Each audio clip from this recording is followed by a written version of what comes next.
Wow, look at you. You're like the new and improved Pam. Pam 6.0. Oh, look. Oh, hey, no catfights, you two. I'm Amy against Adams violence. is just too much. She is gorgeous, talented, intelligent, and above all, a valuable human being. She's my go-to person who comes to mind when I think of excellent actresses. Just by looking at her facial expressions, you can sense that she's a deeply emotional, intelligent person. No matter the performance, we never see an actress showing off. We just see a full character coming alive thanks to her talent and her dignity. It's never about her ego, or about getting recognition, or begging for awards attention. Today on the Legit Biography channel, we will talk about the life of Amy Adams. We'll explore how her dream changed from wanting to be a professional ballerina to her current excellent acting career, and how changing her hair color helped her in her career. Yes, Adams, the actress we all know and love for her quirky redhead roles, is actually a natural blonde. Changing her hair color helped her in her career, but unfortunately, it didn't help her get an Oscar. In today's video, we're going to delve into this excellent actress's life, from her childhood, growing up with 6 siblings, to her recent works. Let's start. Adams was born in Vicenza, Italy, to American parents Catherine and Richard Adams, while her father was serving at the U.S. Army's Caserma Ederle military complex. After moving from one Army base to another, she and her family settled in Castle Rock, Colorado when she was 8. Describing herself as a scrappy, tough kid, she has said she fought frequently with other children. I have watched many interviews of Amy Adams where she talks about her memories as a child. It's amazing how her experiences growing up in a big family shaped her into the incredible actress she is today. She was one of 7 siblings, she had 4 brothers and 2 sisters, so making attention hard to come by, especially for her as she was the middle child. Adams has compared her uninhibited early years with her siblings to Lord of the Flies. It was like Lord of the Flies, we were all close in age and all very high energy. Growing up in a big family was always exciting. In a chat with Jimmy Kimmel, she shared a memory from when she was 12, selling licorice with her brother. Back then, she didn't enjoy it much. It was her first taste of earning money, though, which she now sees as a valuable lesson learned. Performing is clearly in Amy's blood. Her father sang professionally in nightclubs and restaurants after leaving the Army. Adams has described going to her father's shows and drinking Shirley Temples at the bar as among her fondest childhood memories. He played the guitar and had a keyboard that he played with his feet. He'd wear sparkly socks, and I thought he was the coolest guy ever. The family was poor, they camped and hiked together, and performed amateur skits written by her father or sometimes by her mother. Adams was enthusiastic about the plays and always played the lead. She was raised as a Mormon, but she left the church after her parents got divorced when she was 11 years old. While she didn't hold strong religious beliefs, she has mentioned appreciating her upbringing for instilling values of love and compassion in her. After the breakup, her father relocated to Arizona, remarried, and the children stayed with their mother. Her mother was a jack of all trades, working at a gym, pursuing bodybuilding, and delivering newspapers. Some early mornings as a teenager, Adams would help her with pre-dawn deliveries. As she told Parade, "I would help her load up, then we would drive through the streets, and it just was sort of magical. To be in a city at night, it opened my eyes." Adams went to Douglas County High School. She wasn't very into academics, but she liked creative things like singing in the school choir. She was also good at sports, which her parents supported because they hoped she could get a scholarship for college. "There was not enough money to put all the kids through school," she says. "They were a little disappointed when I stopped doing athletics to dance." She competed in track and gymnastics, harbored ambitions of becoming a ballerina, and trained as an apprentice at the local David Taylor dance company. After finishing school, she and her mom moved to Atlanta. She didn't go to college, which disappointed her parents. Later on, though, she wished she had pursued further education. At age 18, she realized she was not gifted enough to be a professional ballerina and found musical theater more to her taste. "I am never going to be that good, no matter how hard I work. I got into musical theater, which was much better suited to my personality." One of her first stage roles was in a community theater production of Annie, which she did as a volunteer. To make money, she worked as a greeter at a Gap store. She also served tables at Hooters, but quit once she saved up enough money to purchase a used car. Adams started working as a dancer in a show called A Chorus Line at a dinner theater in Boulder, Colorado, back in 1994. In this job, she had to serve tables before she could dance on stage. While she liked singing and dancing, she didn't enjoy serving tables. Things got complicated when another dancer, who she thought was her friend, made up lies about her to the director. Adams said, "I never really knew what the lies were. I only knew I kept getting called in and lectured about my lack of professionalism." The lies made her lose the job. Even so, she continued performing in dinner theater at Denver's Heritage Square Music Hall and Country Dinner Playhouse. In 1995, while performing in Anything Goes at the Country Dinner Playhouse, Adams caught the attention of Michael Brindisi, the president and artistic director of the Chanhassen Dinner Theater based in Minneapolis. Impressed by her talent, Brindisi extended a job offer to her. Accepting the offer, Adams relocated to Chanhassen, Minnesota, where she became a part of the theater for the following 3 years. She found great satisfaction in the stability and routine of her new job, describing it as providing a sense of security and a predictable schedule. Looking back on her time there, Adams has talked about how much she learned from the experience and how it helped her become a better performer. For 8 years, in 3 different states, Adams worked in dinner theater. She says it was challenging due to the fierce competition between actors and the physically demanding nature of the shows. "I had a lot of recurring injuries, bursitis in my knees, pulled muscles in my groin, my adductor and abductor. My body was wearing out."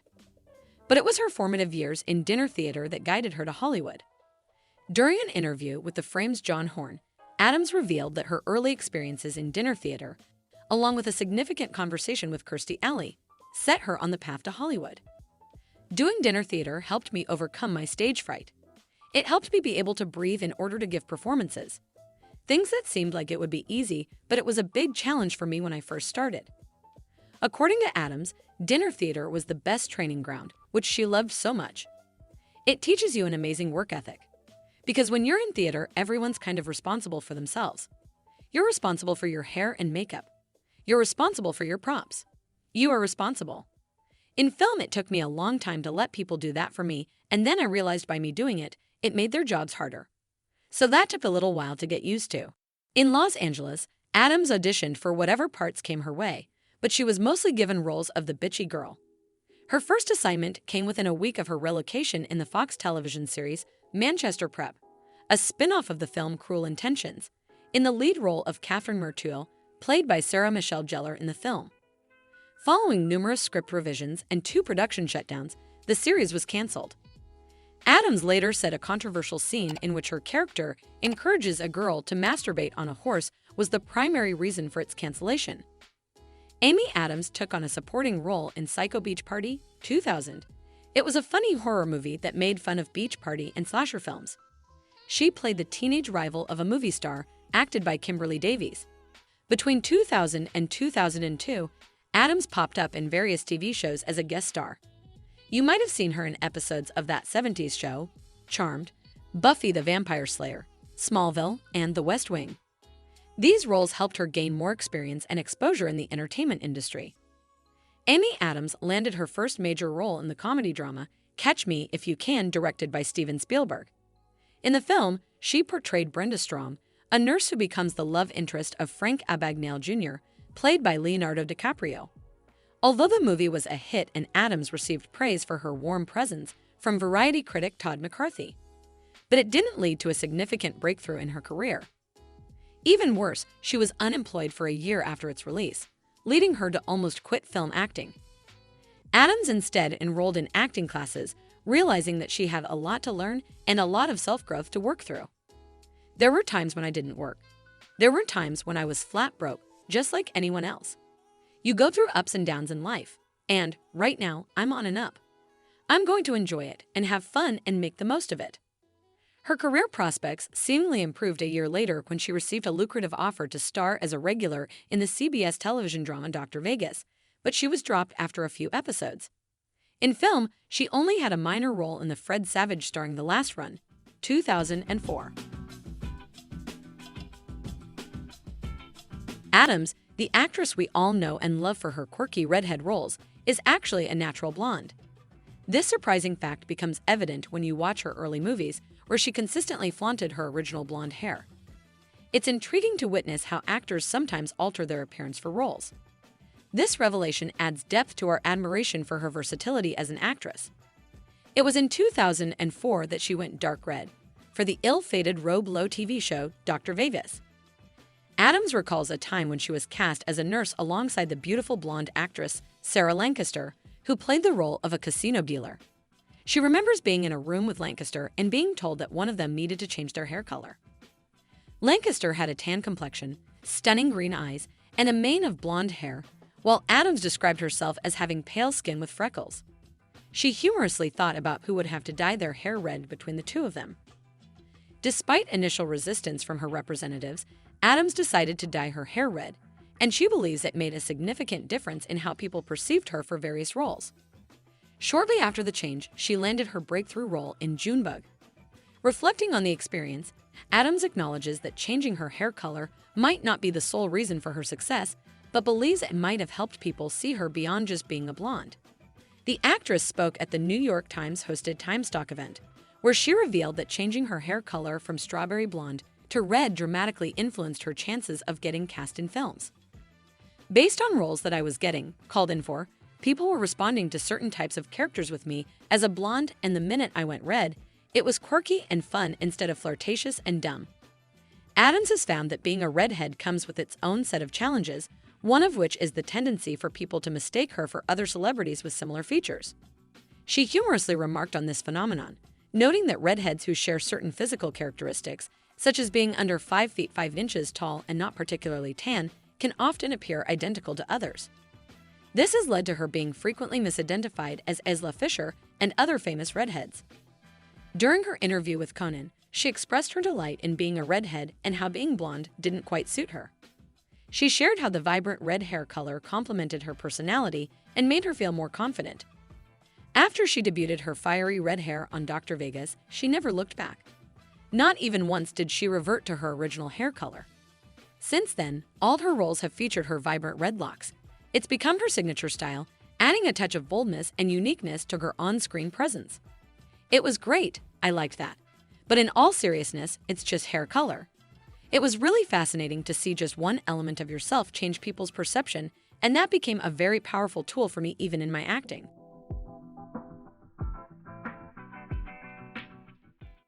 Following a few challenges during the early stages of her career, the actress landed a role in Catch Me If You Can alongside Leonardo DiCaprio. Everyone who saw it at that time knew that Adams was destined to be a star. Despite this big opportunity, she felt disappointed because her career didn't go as planned, leaving her discouraged. But her view changed when she was cast in her breakthrough role in Junebug. Junebug is a comedy-drama film released in 2005 and directed by Phil Morrison. The film follows the story of a young, newlywed couple, Madeline and George, who visit George's family in rural North Carolina.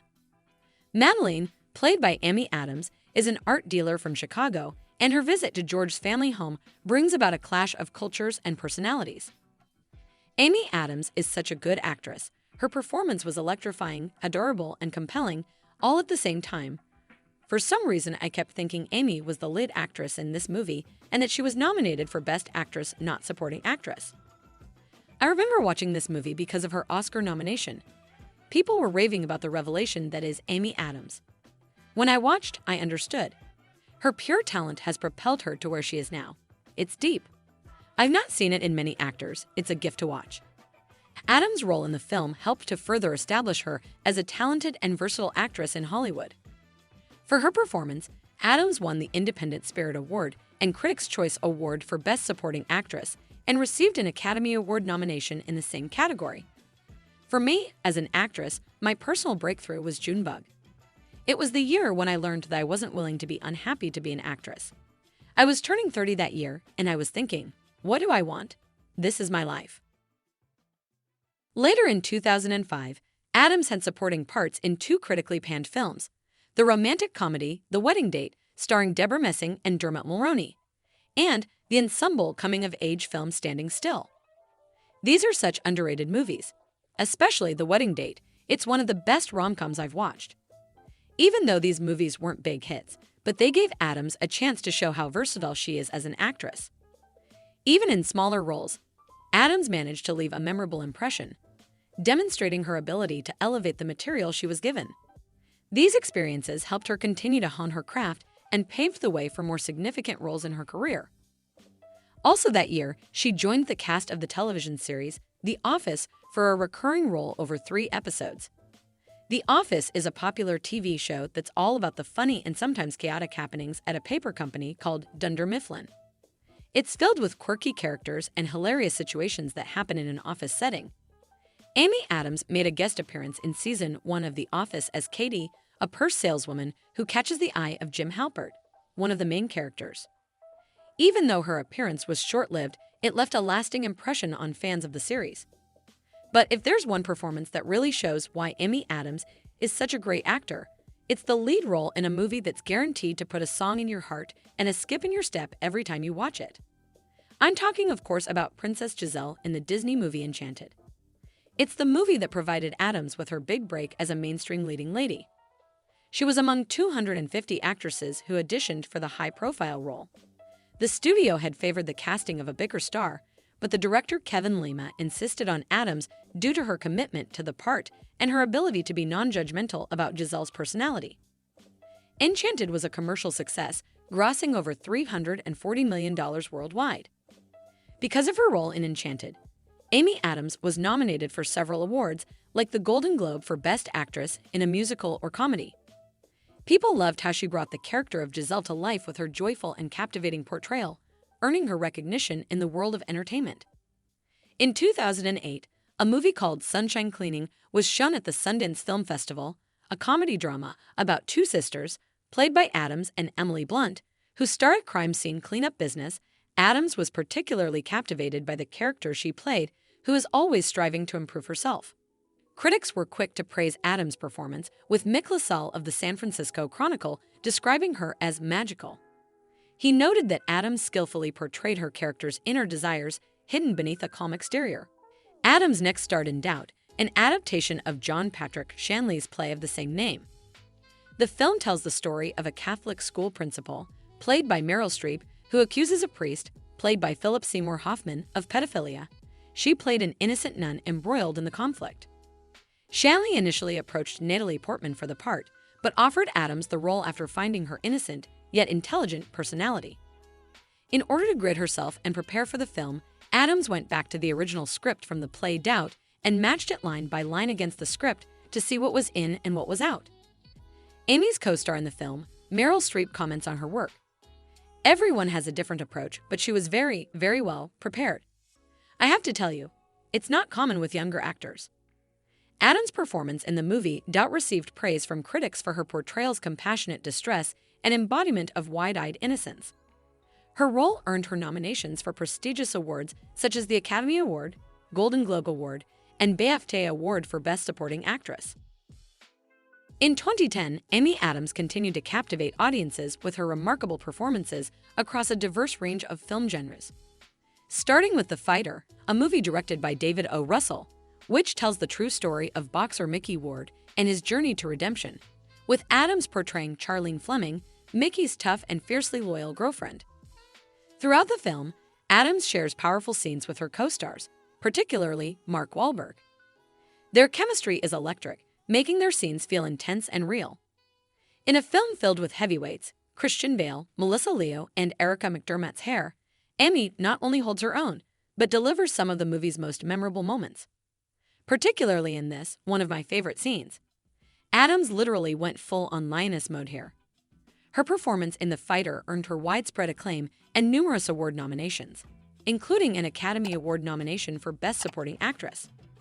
Critics praised her for bringing depth and complexity to the role of Charlene, with some even hailing it as one of the standout performances of her career. In 2012, Adams showcased her range by starring in The Master, a complex drama directed by Paul Thomas Anderson.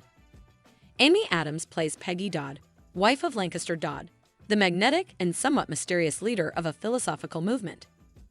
Peggy knows her place, but she also has a take-charge side of her, and that turns out to be a powerful combination. Even though we often think of Amy Adams as a kind and gentle actress, she surprised us by playing tough roles like the one in this movie. It's an example of just how far her range as an actress goes. I could be really steely, maybe not to such effect, but I'm definitely not always warm and cuddly and sunshine and lollipops, so it's nice to sometimes get to bring that to a role. Continuing her streak of acclaimed performances, Adams starred in the biographical drama Big Eyes, 2014.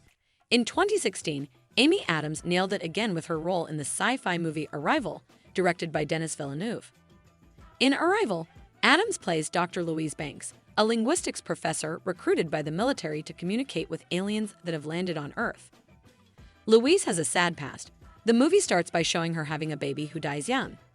Throughout the film, Amy Adams shows Louise's emotions in a quiet but powerful way, which is key to the movie's success. Even when the movie feels too cold, Adams' performance keeps it relatable. Dennis said to me, "Yes, there will be aliens and all this world stuff, but ultimately, it's about a mom." Amy Adams and her husband, Darren Legallo, felt a strong attraction when they first met, even though they were both involved with other people at the time. Fate had its way, and their story is a testament to the idea that true and enduring love demands sacrifices and compromises from both partners. When I look at my 20s, or when I look at any period in my life, I think about how much time I've wasted trying to find the right man. But the truth is, once you have a great man in your life, it allows you, or at least for me, to look at yourself and grow as an individual. As their relationship was beginning to blossom, Adams' career began to rapidly advance. She started to make appearances in one outstanding film after another over the course of the following 10 years. Despite all of that effort, Adams and Legallo managed to find the time to fall madly in love, get engaged, and have their only child, a daughter named Aviana Olia Legallo, who was born in May 2010. Soon after giving birth to Aviana 2010, Adams spoke with Parade for an interview about her relationship with Legallo and their life as new parents. Adams also spoke about how being pregnant with Aviana helped her gain a new appreciation for her body as she gained weight. Being pregnant finally helped me understand what my true relationship was with my body, meaning that it wasn't put on this earth to look good in a swimsuit. I was like, look, I can carry a baby. I'm gaining weight, right? Everything's going well. And I've had that relationship ever since. Amy Adams is deeply committed to empowering her daughter. Amy's commitment to this is evident in how she balances her career and motherhood. For instance, when filming Disenchanted, Amy included Aviana in the process, helping her understand the intricacies of filmmaking and giving her a hands-on learning experience. I want Aviana to know that it is not just women that can soar. She can soar, and she needs to find her own light. I know she is on that path. That is something that I need to remind her. In an interview with Seth Meyers, Amy Adams shared her funny and a bit embarrassing experience with TikTok, which she tried out because of her daughter. Even though she isn't on TikTok herself, Amy tried to learn a dance from the popular, fancy-like Applebee's commercial. She said her daughter thinks her efforts are cringe, but she is thankful for her daughter's patience as she learns about social media. Adams, known for her acting, also loves dancing and wanted to share that passion with her daughter, Aviana. She enrolled Aviana in ballet lessons with the agreement that Aviana could quit if she didn't enjoy it by age 10. True to her word, Aviana chose to stop ballet as soon as she turned 10. Despite not continuing with ballet, Aviana found her talent in other artistic areas. Amy proudly shared on The Kelly Clarkson Show in 2021 that Aviana is wonderfully musical, excelling in playing both the bass guitar and drums. So Adams' efforts to influence her daughter were not successful. Instead, her daughter takes after her father both in appearance and interests, showing a strong passion for the arts, just like her father. When she turned 11 years old, Legallo posted a birthday tribute on Instagram and revealed that she had a special request. He wrote alongside a series of photos, including Aviana sitting on a bench in front of an art exhibit. One of her birthday wishes was to go to the art gallery that reopened today in Ireland. Amy Adams is considered by many to be the most gifted living actress who has yet to win an Oscar. It's not for lack of worthy performances. She has been nominated 6 times in her nearly 3-decade career. I think Adams should have won at least 2 Oscars by now: Best Supporting Actress for her subtle work in Doubt, and Best Lead Actress for her exquisite performance in Arrival. And before you say what you're about to say, yeah, I know that she was snubbed altogether for her role in 2016's Arrival.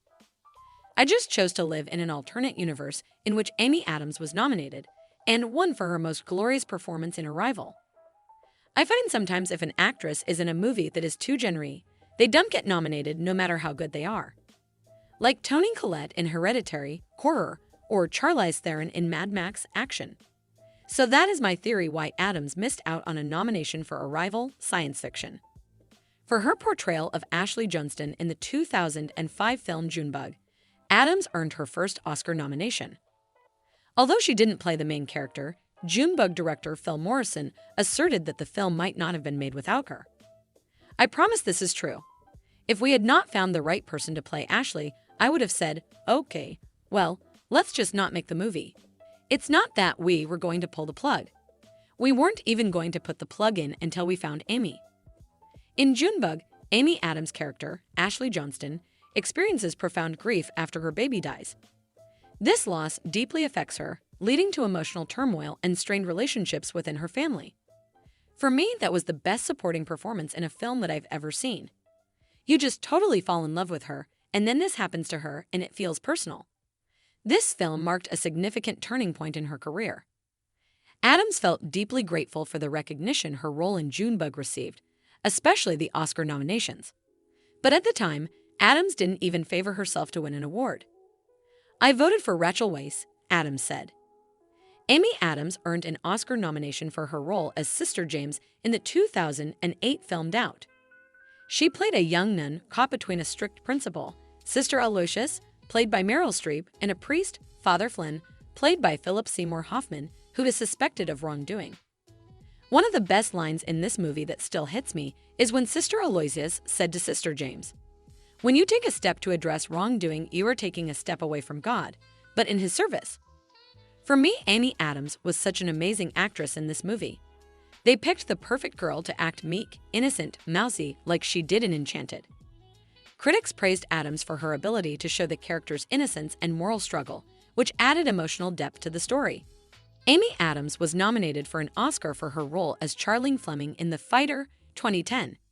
She played a tough bartender who falls in love with Mark Wahlberg's character, Mickey Ward. Director David O. Russell chose Adams to show her range beyond the sweet characters she often played. Ward meets Charlene in a lively bar where she works as a bartender. She liked the fact that he stood up for her when she was being disrespected. He also looked her in her eyes to let her know that he's a real man and that he would continue to do that. That's how she first warmed up to him. This scene was epic. The way he asked her out wasn't too pushy, and it really seemed realistic. In Paul Thomas Anderson's masterpiece, The Master, Adams plays the wife of the founder of the Scientology-like cult known as The Cause, Lancaster Dodd. It was one of the earliest subversions of her already strong persona as a bubbly dilettante. This film didn't get half of the respect and attention it deserved. If you watch this masterpiece, you definitely remember this 26 seconds of her powerful performance. To this day, I can't stop watching this scene. Fantastic acting from Amy Adams. One of the standout aspects of American Hustle was Amy Adams' exceptional performance as Sidney Prosser, a complex and multifaceted character. Her portrayal of a woman who transforms from a small-time grifter into a sophisticated seductress was nothing short of mesmerizing. American Hustle shows that Hollywood still can make classic movies like they used to in the other decades. All the actors are fantastic, but there's just something special about Amy Adams. She can be so sweet, innocent, and adorable like in Enchanted, and also crazy alluring, smart, and sexy like in here. Amy Adams' performance earned her widespread acclaim and numerous award nominations. Many think that the problem Amy always seems to have is she is nominated for the wrong roles or snubbed like in Nocturnal Animals and Arrival. And where she is nominated, she is never going to win because of timing. Take Doubt, nominated against her co-star Viola Davis. The vote there would likely be split, canceling each other out. The Fighter, the narrative and publicity behind Melissa Leo too difficult to overcome. At the end of the day, Amy Adams is one of those actresses we all know is going to win a Best Actress Oscar one day. It's all about the right movie at the right time. Currently, Amy Adams is set to star in and produce the film Night Bitch, a dark comedy about a stay-at-home mom who believes she's turning into a dog. This film, directed by Marielle Heller, is scheduled for release in December 2024.